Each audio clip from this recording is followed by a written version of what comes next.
Labdien! Un priecājos būt šeit un izstāstīt varbūt par to pusi projektiem, kad mākslīgais intelekts vēl nestrādā.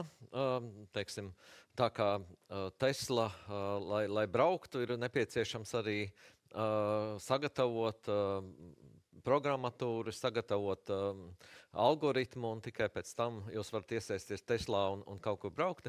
Tā arī Rīgas enerģētikas aģentūra šobrīd piedalās vairākos zinātniskos projektos, lai saprastu, kādā veidā mēs varam strādāt ar mākslīgo intelektu un izveidot tādus rīkus, kas būtu noderīgi rīdziniekiem, gan fiziskām, gan juridiskām personām, domājot tieši par energoefektivitāti, lai arī daudzas mājas arī turpmāk varētu pretendēt uz šīs energoefektīvākās mājas statusu un iedzīvotāji zinātu, kādas pasākums veikt tieši energoefektivitātes jomā.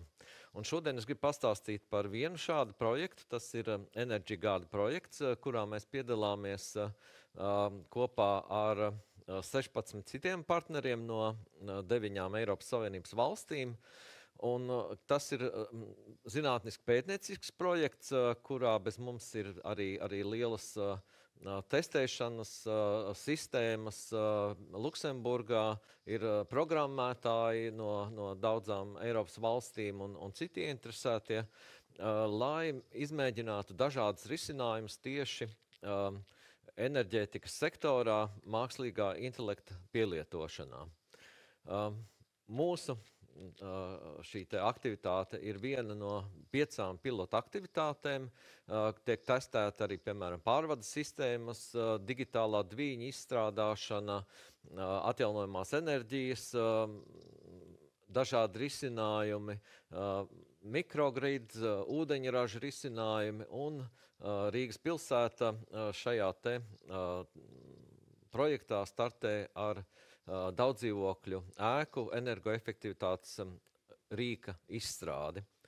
Un tas, ko mēs gribam panākt, mēs gribam radīt rīku, kas palīdzētu rīdziniekiem pieņemt lēmumus par savas ēkas energoefektivitātes pasākumiem. Bet, lai pie tā nonāktu, ir nepieciešams liels darbs, gan saistībā ar būvniecības informācijas sistēmas, energoauditu, digitalizāciju, gan ar šo te auditu ieteikumu struktūrēšanu, gan arī to algoritmu izstrādi, lai vispār varētu mēs līdz šim mākslīgajam intelektam iedodamiem datiem nonākt.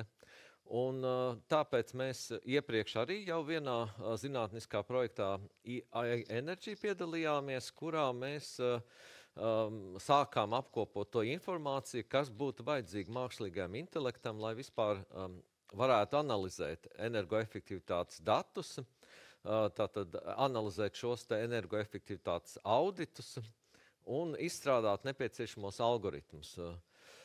Šeit jūs varat redzēt, ka mums vēsturiski ir daudz dažādas māju sērijas, gan Rīgā, gan kopumā Latvijā, un katrai sērijai ir savas īpatnības, kas liek pieņemt vienus vai citus energoefektivitātes risinājumus, gan atkarībā no tā, kādi materiāli ir izmantoti būvniecībā, gan kur šī ēka atrodas, gan daudz citi aspekti. Un šajā iepriekšējā projektā mēs apkopojam informāciju un secinājam, ka mūsu dati, kas šobrīd ir pieejami, viņi ir tomēr ar zināmām problēmām. It sevišķi senākos laikos izstrādātie energoauditi, viņi nav pietiekami vienveidīgi strukturēti.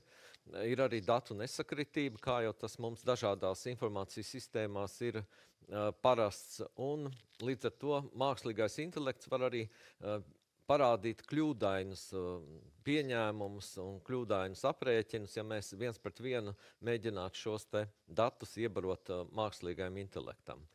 Un tāpēc tas secinājums mums arī bija, ka mums jāstrādā kopā ar valsts kontrolas biroju, būvniecības valsts kontrolas biroju, lai precizētu šo energoauditu datus, uzlabot viņu uzticamību un precizitāti un izveidot metodoloģiju, kā tad mēs šos te datu pielikumus dažādus apstrādājam un kā mēs varam definēt ēku tipus. Un tad jau pēc tam vēl tas nākamais uzdevums, tas, ko jau jūs iepriekšējā prezentācijā dzirdējāt par to, ka svarīgi ir ne tikai ēkas struktūra un kaut kādi fiziskie parametri, bet arī ārēji apstākļi, piemēram, laika meteoroloģiskie apstākļi, vēsturiskie apstākļi, cilvēku paradumi, atrašanās vietas, novietojums ziemeļi, dienvidi un tā tālāk, un visi šie te dati arī mums ir jāizgūst, lai mēs varētu mākslīgam intelektam iedot precīzu informāciju. Projekts ir tikai sācies, un ļoti ceram, ka pēc pāris gadiem mēs ieraudzīsim tādu labu un mūsdienīgu risinājumu. Jāatzīst, ka tas ir zinātnisks projekts, biznesā noteikti tas notika daudz ātrāk un vienkāršāk, bet mēs gribam arī iztestēt un saprast, kurš risinājums būtu labāks. Un šeit jūs varat redzēt, ka mēs izmantojam arī Valsts zemes dienesta datubāzi par ēkām, par to, kādas viņas ir. Un tas loģiskā ķēde ir, tātad mēs identificējam ēku sērijas, tad mēs aprakstām ēku konstrukcijas un viņu siltumnoturību, un pēc tam modelējam ar dažādiem parametriem un ar dažādiem jau uz praksi balstītiem risinājumiem, konkrētus ietaupījumus un konkrētus efektus katras mājas renovācijā. Un lūk, šis ir tas, ko mēs vēlamies sasniegt.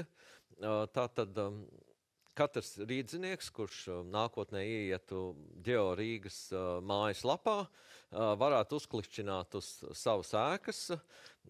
Tur jau šobrīd ir pieejama informācija par ēkas energoefektivitātes pašreizējo klasi, un uzklikšķinot un uz kaut kādiem noteiktiem pasākumiem, ko viņš vēlētos īstenot un arī tos variējot, varētu nonākt pie aptuveniem sagaidāmiem rezultātiem, tādā kādi izdevumi ir nepieciešami, kāds ietaupījums būs un kādu energoefektivitātes klasi jūs beigās iegūsiet pēc šīs te renovācijas. Protams, ka mākslīgais intelekts neiedos absolūti precīzus datus, bet šis būtu tas virziens, kas iedzīvotājiem ļautu izšķirties par vieniem vai otriem pasākumiem jau tā aptuvenā aprēķinā, lai ātrāk pieņemtu lēmumu par to, kāda veida renovācijas darbus ēkā īstenot. Un ļoti ceram, ka mēs arī pārvarēsim tos datu izaicinājumus, kas mums ir tieši tajā, ka tipveida ēku sērijas mums ir ļoti dažādas, viņas īsti nekur nav definētas ne kadastrālā informācijā, ne būvniecības informācijas sistēmā. Pašlaik pie tā strādājam, lai katrai Rīgas ēkai fiziski pievienot šo te sērijas numuru. Arī strukturējam šos te energoauditus no iepriekšējiem periodiem un sadarbojamies ar GeoRīgas šo te ģeotelpisko portālu, lai beigās, tad, kad mums ir jau uzprogrammēts un sagatavots šis rīks, mēs varētu to nodot iedzīvotājiem un būtu arī patīkams saziņa ar Rīgas pašvaldības ģeotelpiskās informācijas sistēmu. Lūk, tas īsumā par to, ko darām. Es ļoti ceru, ka tas rīdziniekiem būs noderīgi.